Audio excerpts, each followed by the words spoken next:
from Canton, Ohio, and I'm one of 6 children born to Ruth and Clarence Mingo. Canton during the 1970s and 80s was a steel town.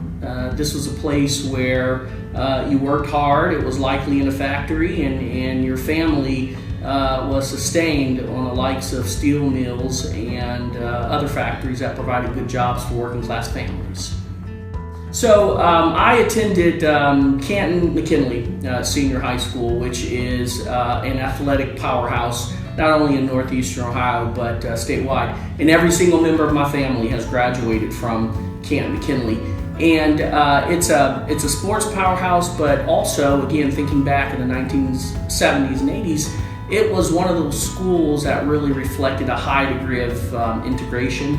So you had a lot of African Americans, you had many white Americans, you had people from Eastern Europe, you had Jewish people, you had Greek people, you had Italians. And so I had the privilege of really seeing a lot of culture growing up, and it proved to be a very good education for me and my siblings. And as I've sort of journeyed through life, I think it's helped make me more well-rounded. It's given me better insight and understanding about people and ways of life, and Canton was very good to me from that regard, and most especially, I think, Canton Public Schools.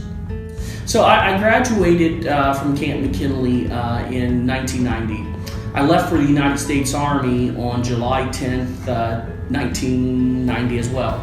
And on August 2nd, Iraq invaded a very small and unknown country, at least to me, called Kuwait. By December 26, 1990, I was on an airplane bound for Saudi Arabia in what would then be called Operation Desert Shield, ultimately became Operation Desert Storm of the Gulf War. At the same time, my brother was in the United States Marine Corps, and he too was deployed in the Gulf with the United States Marines. And so this is a very stressful and difficult time for my family, as you can imagine. Me just 6 months earlier having been graduating from high school, now finding myself 6,000 miles halfway around the world, caught up in this unfolding geopolitical drama. Very difficult, very stressful, but also a point of pride in many ways. I graduated high school certainly without a lot of confidence. My GPA was probably somewhere less than a 2.5. And the United States Army and that Gulf War experience did something for me that I didn't fully realize it would do, and that's that it gave me confidence. It gave me so much confidence that the first thing I did when I got back to the United States was enroll in college at Kansas State University. I was deployed at Fort Riley, Kansas, and realized I now had the confidence to tackle this education thing. And the Gulf War did that. The Army at that time took a boy on July 10th and made a man by May 1991. And so I'm forever grateful for that time in my life because of what it did for me. Let me mention one other thing. Also what it did for my family. We had always been close-knit, but this experience did something for us that continues to sustain.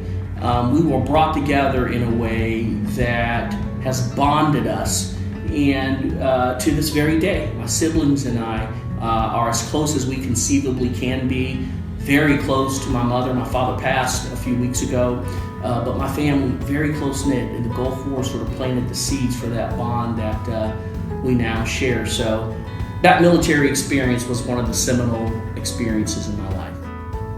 When I left the Gulf region, I didn't know it at the time, but I carried back something with me from that part of the world, and whatever it was, it has morphed over the years into what you might understand as Parkinson's disease.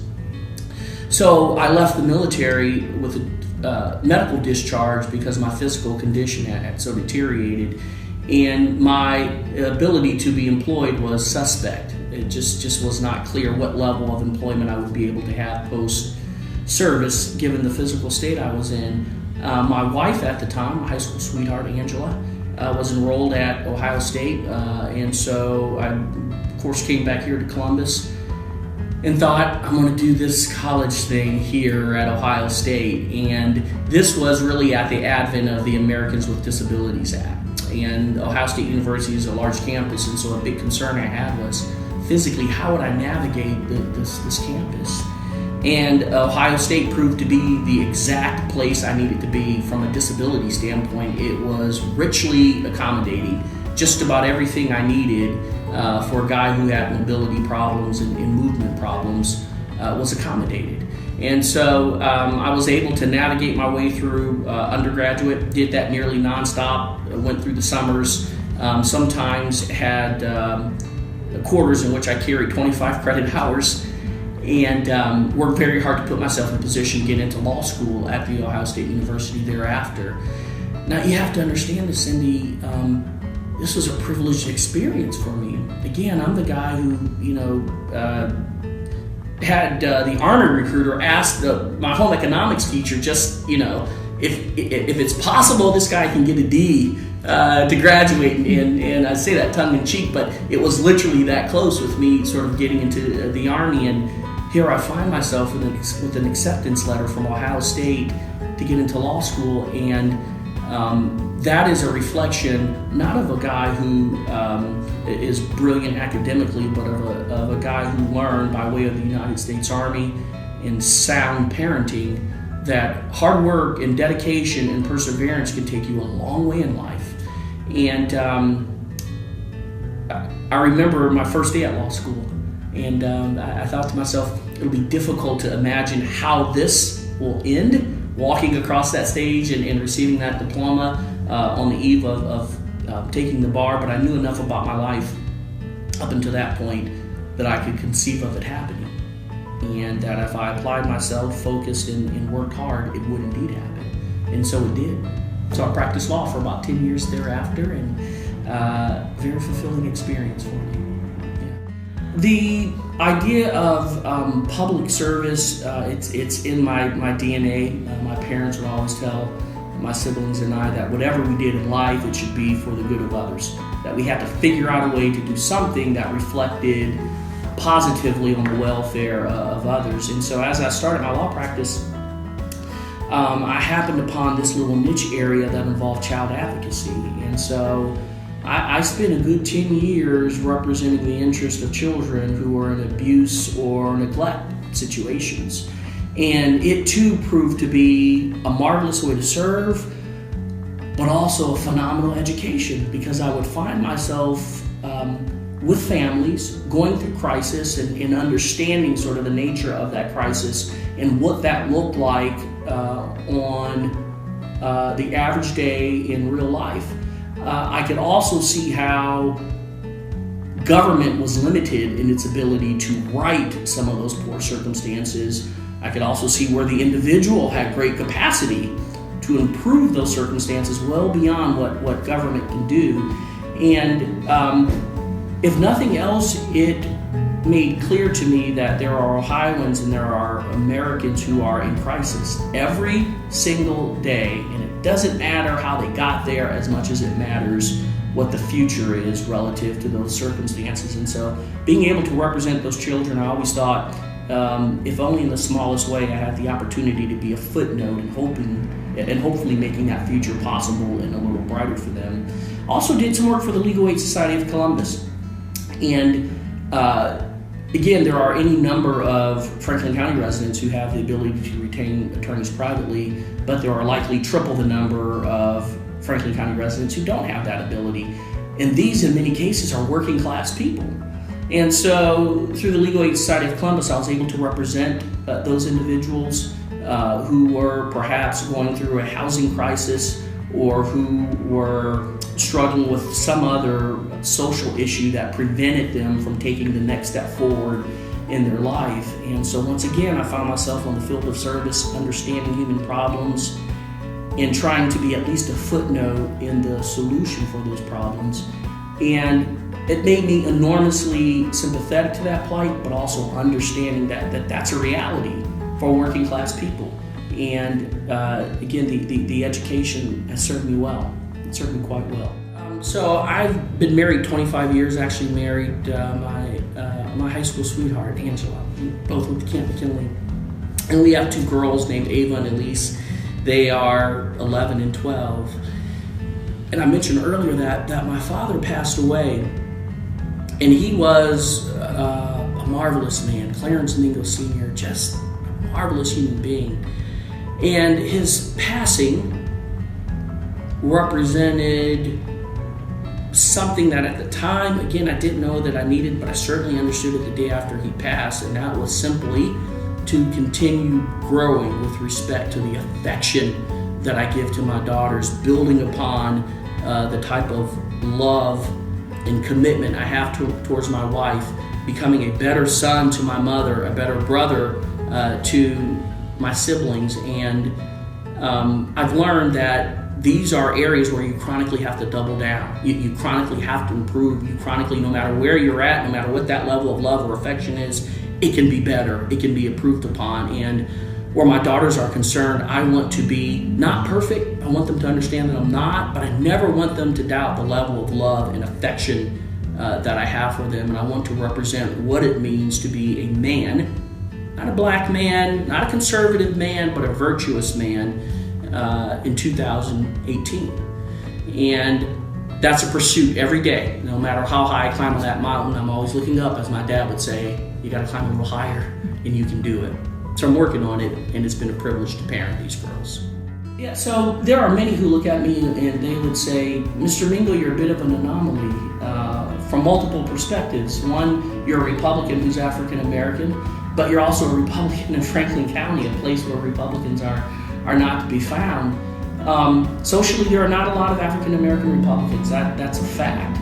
And I looked early on in life at what these two parties believed and simply determined that irrespective of skin color, the values and policies reflected in conservative thought and Republican principles best aligned with the way I thought life should be lived and the world should be governed. And so it was a pretty easy leap for me to think that the Republican Party and conservative policies were sort of the best surroundings for me to serve from a public standpoint. And now I will tell you there's been some consequence to that. Socially, most especially during the era of Barack Obama, if you were an African American Republican, people looked at that in some respects as a problem. Why would you do this, knowing that we have the first African American Republican the first African American president, and the idea that I should be wholly supportive of that? And I have always countered twofold. Number one, I respected the rise of Barack Obama, and from a historical standpoint, I understand what he achieved, and it should be applauded. Having said that, I also think it's important for African Americans and people of color to be diverse in our thought. There should be African American champions in the Democratic Party and African American champions in the Republican Party. So I represent a voice not only for people of color, but for all Ohioans. But where African Americans and other people are of color are concerned, I want to bring that perspective called conservatism to the table and put that on display and make sure they at least have an opportunity to understand what conservative policies mean and how those policies can impact your life. And if they choose not to gravitate towards those policies, I respect that, but at least they will have had the opportunity to understand what it means to be a conservative, how Republican thought and leadership impact society and the good that it can do, and I hope to be an example of that for all Ohioans, but also for people of color. I think voters at this hour are fatigued.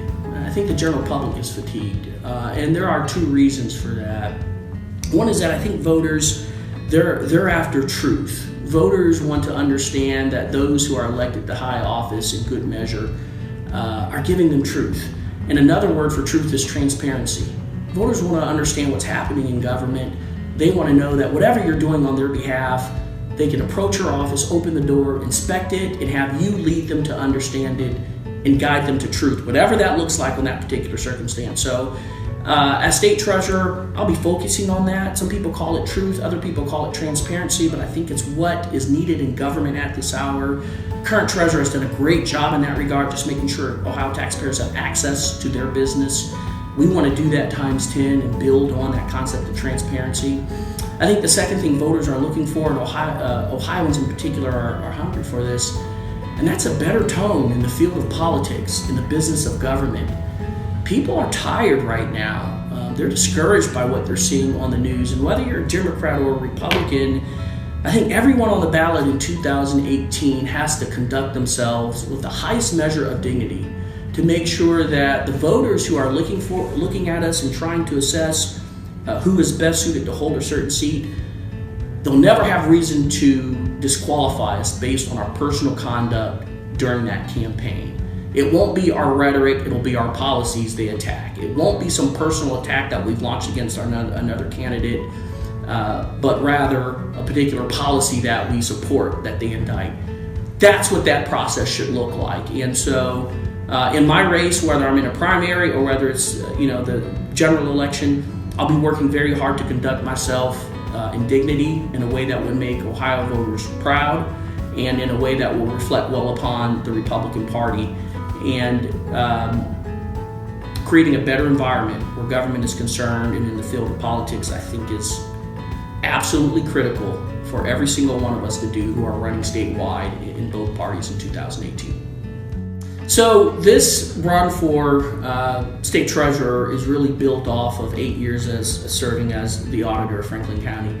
This is a big county, largest county in the state, 1 million plus, and as auditor, the operations, duties, and responsibilities are complex. By God's grace, we've had 8 years of wonderful service. We've been able to do good things for the public. And now we're ready to expand our scope of service. And being state treasurer provides another opportunity, a larger window of impact in terms of public service for the people of the state. As treasurer, I'll be looking at a couple things. Number one, really want to look at those Ohioans who at this hour, 28% in number, who don't have a checking account or who otherwise are not affiliated with a mainstream financial institution. We want to make sure that every single Ohioan has a safe place to put their money and that they are well educated with respect to the management of their money. We'll also be thinking about retirement. It's one thing for individuals to find employment, but it's quite another for them to be ready for the end of that work cycle wherein they'll be facing retirement. So we'll be looking at programs and policies to make sure that Ohioans have that opportunity as well. I think another point of importance would be our small businesses. Ohio is predicated upon, from a financial standpoint, the strength of our small businesses. And so as state treasurer, I'll be leveraging the resources of the state to make sure that every single small business that has an interest at least has access to the capital and resources by which they can expand, grow, and modernize. And when they do that, they can hire Ohioans who can find employment. And with that hiring comes self-reliance, comes the concept of dignity. The number 33%, which represents the number of Ohioans who can't afford a 2-bedroom apartment, starts to come down. The 28% of Ohioans who don't have a checking account starts to come down. That 25% of all single moms who live in poverty, that too starts to descend. All of this is based upon the strength of our small businesses. So if we give them access to the capital wherein they can expand, grow, and modernize, we begin to attack that problem of economic challenge that Ohioans are experiencing. Let me mention one other point, and I really think every conservative Republican should be talking about this. Creating a strong economy matters. Making sure that every Ohioan who wants a job can find one matters. Strengthening our small businesses matter. But all of that is for naught unless our families, right? Our families are strong and in order. And that is an individual responsibility. There's nothing the government can do to ensure that the families that constitute Ohio are strong. That's something the individual must do. I think back to my father's death just over 6 weeks ago. And as we sat bedside with him, it occurred to me that there was nothing President Trump could do for him, nothing Governor Casey could do for him. There was nothing, any form of government. There's nothing any elected official could do to aid our family during that time. That experience was chiefly endured through family, right? It was my siblings and I and those who loved us walking us through that experience. I think back to my time in the Gulf War. That too was endured chiefly through family. I think about this life I have with Parkinson's. That experience, that challenge is being walked over through the concept, that God-given institution called family. So I'll be messaging strongly economic growth and job creation, but just as important is ensuring that individuals in the state know they have a responsibility to make sure their families are strong, because the chief challenges they face in life will be overcome primarily through that institution called family. Government can help, but the individual is always best suited to change his or her life and can always do more than government will ever be able to do for them. It's comparable in a multitude of ways. Number one, just the complexity of it, right? So the auditor serves as the chief fiscal officer for the county. We govern the county's finances. We safeguard the county's finances. We write the checks for the county, and we otherwise oversee the financial health of the county. That's a large task, especially in a county that has a budget and income that approximates $1 billion. In addition to that, I'm the chief appraiser of real estate. So that's 435,000 parcels of property that have to be accurately assessed in terms of their value, and then a tax bill thereafter created to reflect that value. Where technology is concerned, the auditor, this is a little known fact, but the auditor is charged with being responsible for the county's data center. That means the technology arm of the county falls under the auditor's charge. Technology is the number one driver of just about everything happening in this nation. And so as auditor, we spent the last 8 years making sure that county government is keeping pace with the rest of the world operationally where technology is concerned. So let's bring that over to the state treasurer. It too is an office chiefly focused on finance. State treasurer's job is to make sure that the state tax dollars are protected, but also well invested. State treasurer's office has at this hour maybe 100 to 115 people. Pretty large operation. County auditor's office has just about 180 at this hour. State auditor has very broad powers where the investment of those tax dollars are concerned, and the requirement that you have smart, competent, capable people around you must always be met. County auditor, as a chief fiscal officer, you can't afford to have anything less than a sharp mind yourself and even smarter minds around you to make sure you're protecting the county's tax dollars. So my job today is tax dollar driven. The protection of tax dollars, main focus and priority. The well-being of those tax dollars also. Likewise with the state treasurer's office. Managing that money for the good of taxpayers in an effective way is seminal in both jobs. And I'm really ready to do that as state treasurer. We've got a sound record as doing it as county auditor, and we think voters will appreciate that going forward.